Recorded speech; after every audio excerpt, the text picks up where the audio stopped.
And we're live. So, very excited about today, and I'd like to welcome our speakers to the call for Meet the Pros. Today, we're going to be talking about the future of Australian innovation, build here, win globally. And we have three guest speakers who are joining us for today. We have Christopher Gray. Hi, Chris. G'day, David. We've got Ray Keefe, who comes from Successful Endeavours. Hey, Hi, Ray. David. And we've got Cecilia Harris, who's going to be talking about how she's been innovating in this space as well. So can I get everyone we're going to go around the table, probably the same order, just introduce who you are, what you do, and then we can start this conversation. So maybe we'll start with you, Chris.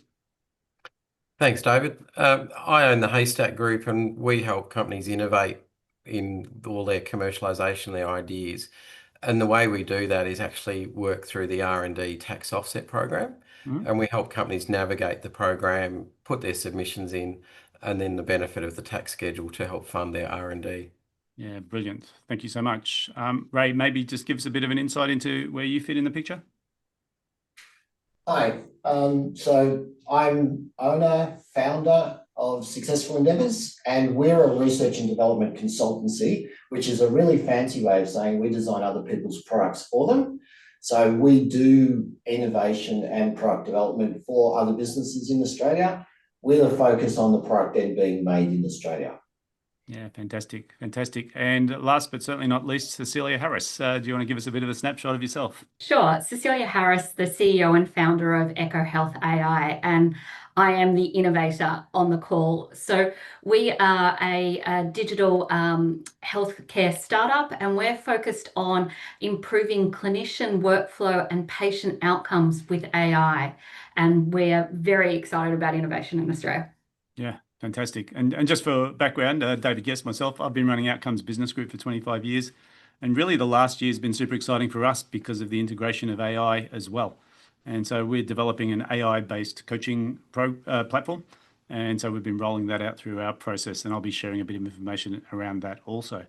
So my first question to the panel is, what do you believe from your perspective is the single biggest barrier to Australian innovation? From your perspective. So maybe the same order. Chris, we'll start with you. Single biggest barrier to Australian innovation.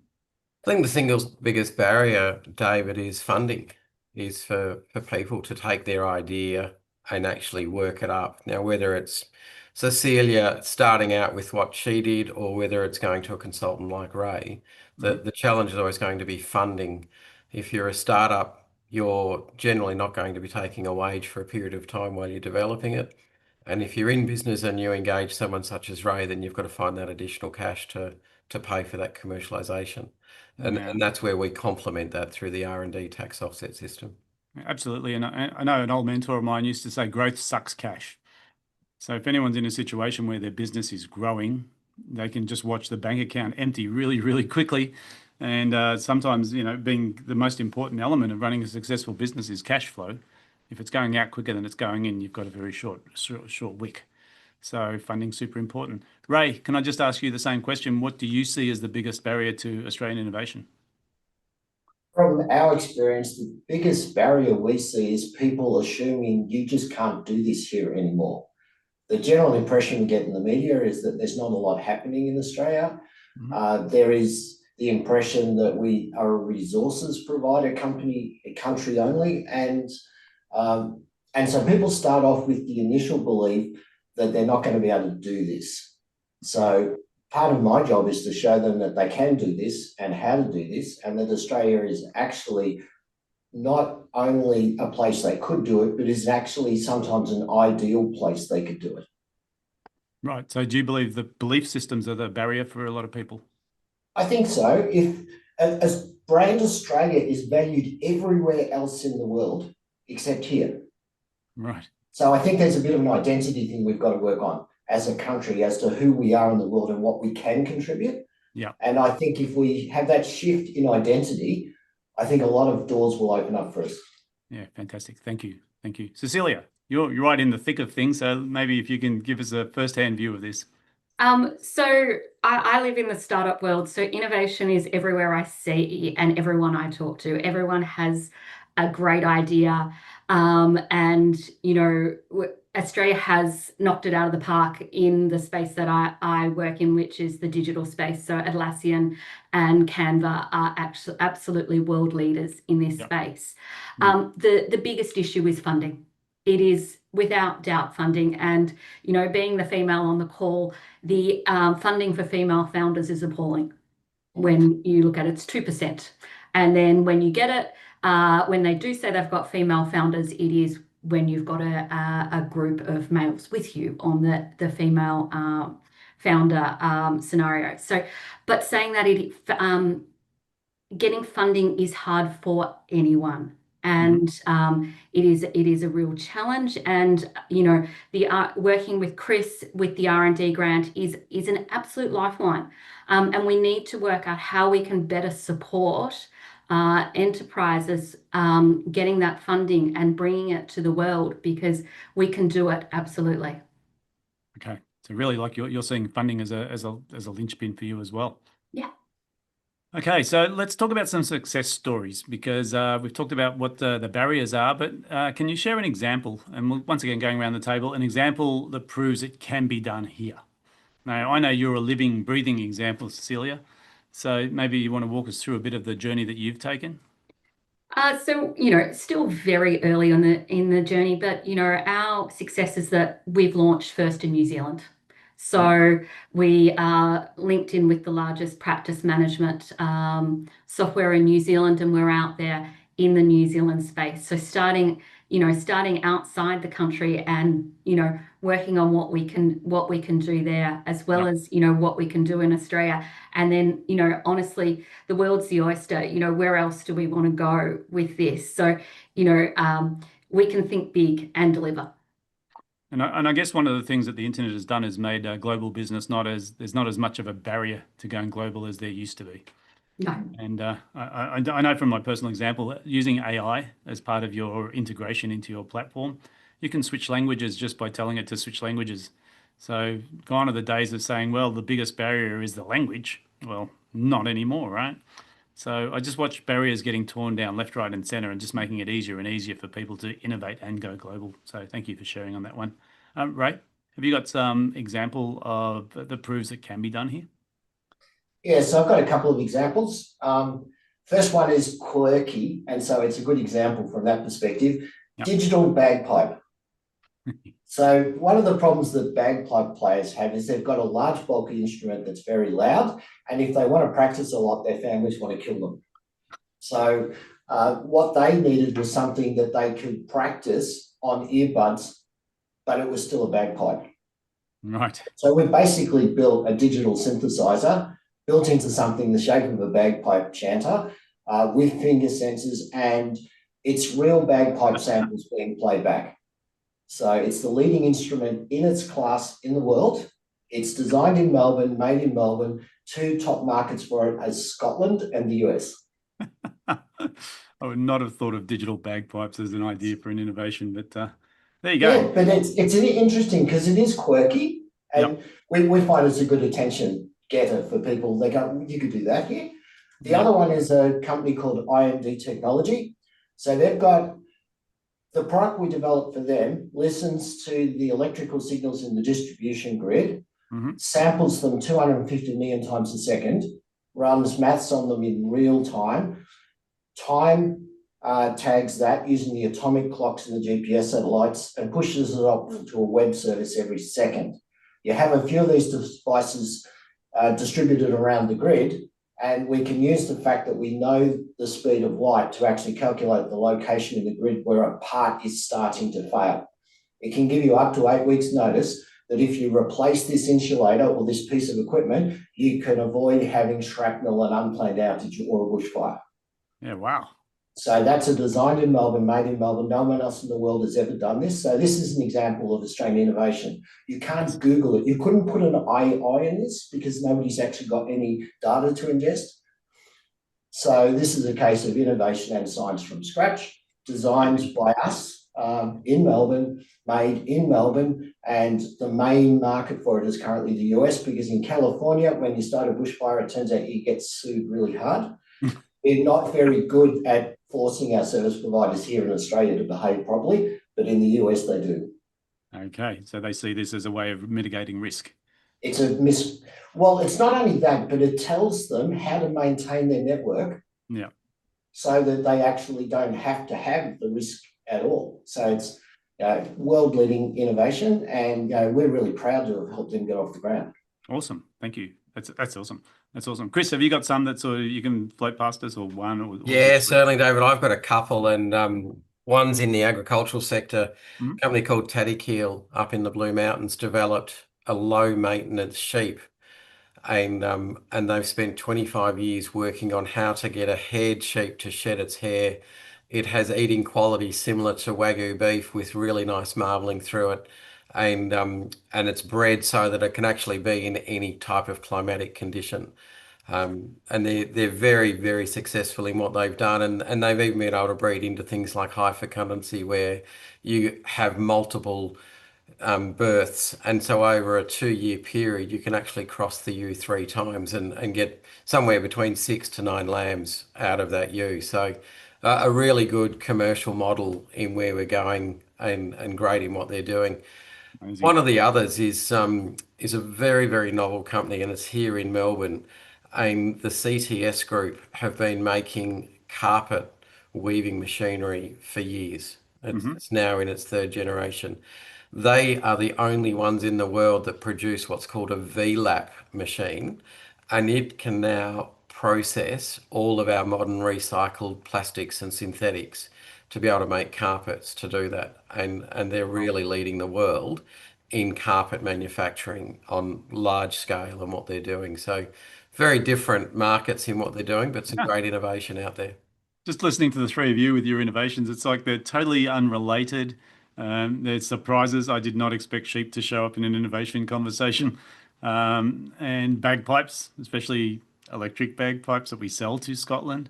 But I guess what you're demonstrating here is that innovation can happen in any industry.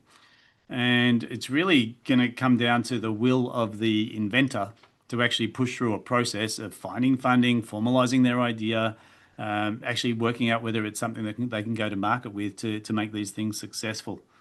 I'm super excited about this event because I know when you guys are going to be presenting that you're going to go into a bit more detail about some of these stories, because I think a lot of people out there need to hear this. They need to know that we can innovate in this country and successfully. Obviously, from your point of view, Chris, there is funding available and there's probably some rules around that. And I'm pretty sure that people could sort of consult with you and work out really quickly what they need to do to get to access to the funding. I think with people like Ray, who's really just sitting there going, you might have the idea, we can show you the mechanism from turning it from idea into product. And then we've got Cecilia, who's actually doing this live right now in the healthcare industry, which I think is fantastic because, we've got this problem of shortage of doctors and care and all these issues. And really AI, I think they've already started to demonstrate that AI can be quite reliable in terms of assessing illness and consistency and tapping into global information. So I think that's an awesome area for innovation. And for us ourselves, we've just been playing with how do we use AI to help people grow their businesses. And we're not just talking about advertising campaigns, we're talking about the brain within the AI being used as part of the brain within a business. And the inroads that we're getting are quite spectacular, and I'll be sharing those on the day as well.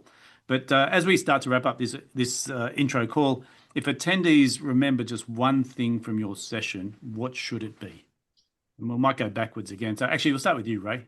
We'll go middle first. Okay, the one thing I would like them to take away is if they've got an idea, they can do it. Okay.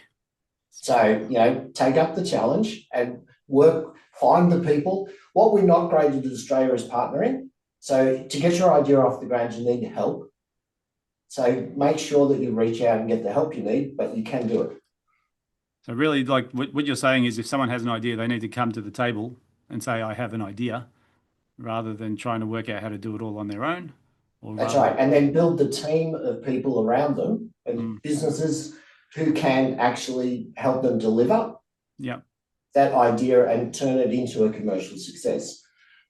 We have the lowest rate of business-to-business collaboration in the world, so we're not good at it.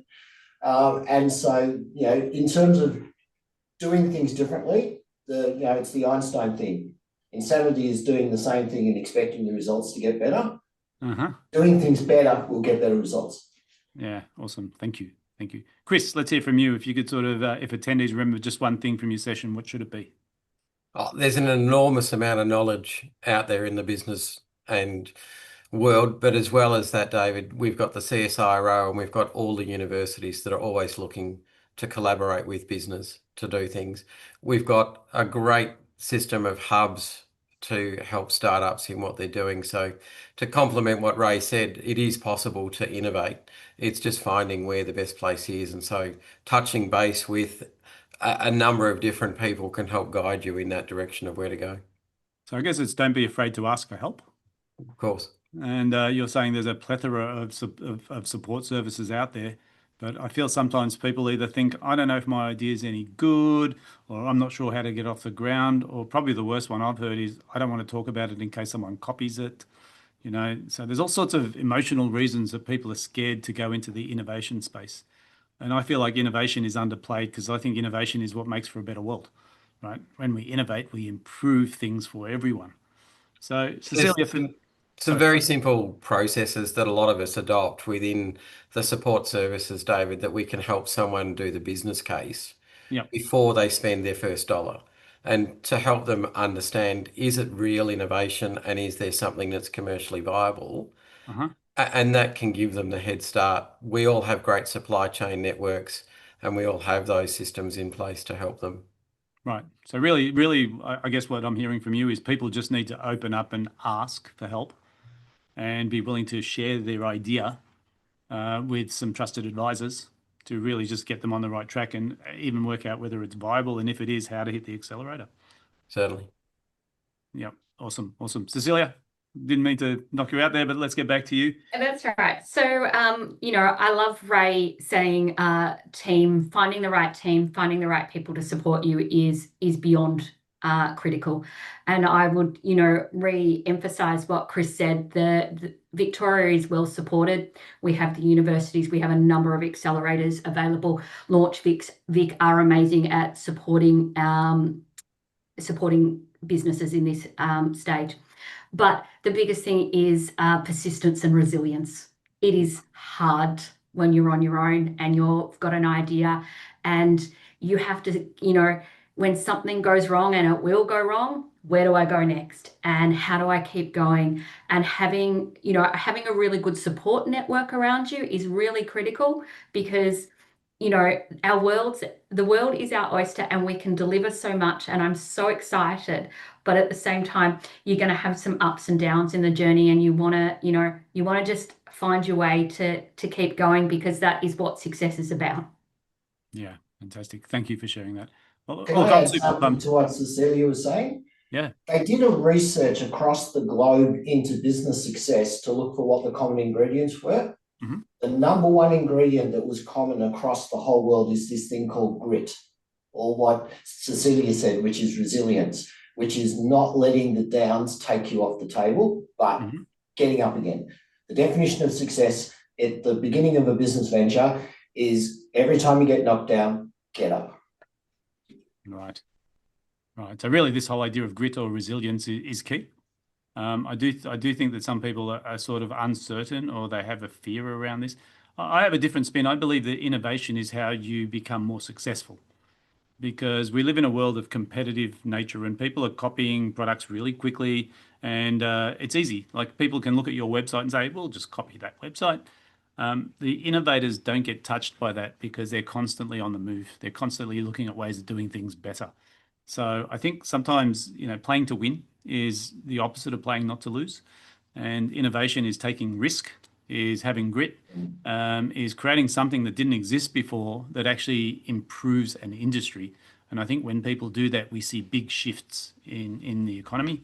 We see big shifts in the market. So I like the idea. I think people do need to take innovation on as a very serious piece of their business. Even established businesses need to be looking for ways to innovate in how they operate and how they deliver their service, because that's how they get a competitive advantage. So I guess thank you so much for your time today, for everybody. I'm excited about the event that's coming up in a few weeks' time. The details are going to be below this video for those people who are interested in seeing the deeper insight from each one of our presenters today and really understanding how they can use innovation as part of their growth strategy.